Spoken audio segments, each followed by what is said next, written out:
A very good afternoon to our Ransquawk listeners. So we've recently just gone through that European cash market close where for the core countries we did finish slightly in negative territory today.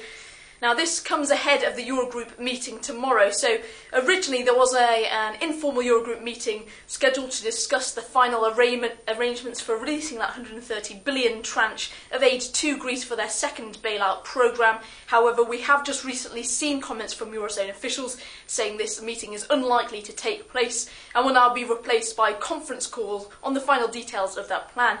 Nothing is confirmed as yet, but those sources were coming from an official, so it looks likely this meeting is not going to happen now tomorrow. Now, we've also seen that the Greek cabinet meeting today. They have agreed on the extra €325 million in spending cuts.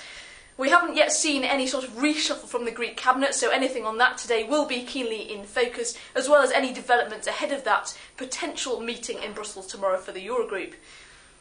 Now, in terms of the US over the seas, we have seen some weak data today. So we saw the advanced retail sales. That was forecast at around 0.8%, but it came in lower at 0.4%. So with this bit of selling pressure we saw in the US stock futures, and we did see some strengthening in the dollar. And we also saw the business inventories out of the US. Again, missed expectations slightly to come in at 0.4%, was forecast at 0.5%. So this just added to sentiment within the markets. Now, looking ahead, there's not a lot scheduled. However, like I've mentioned already, any sort of comments around Greece will be keenly followed. We do have the API inventory numbers after market, so energy traders will be looking out for those. But for the time being, that's enough from me. We'll have another update for you around the US close.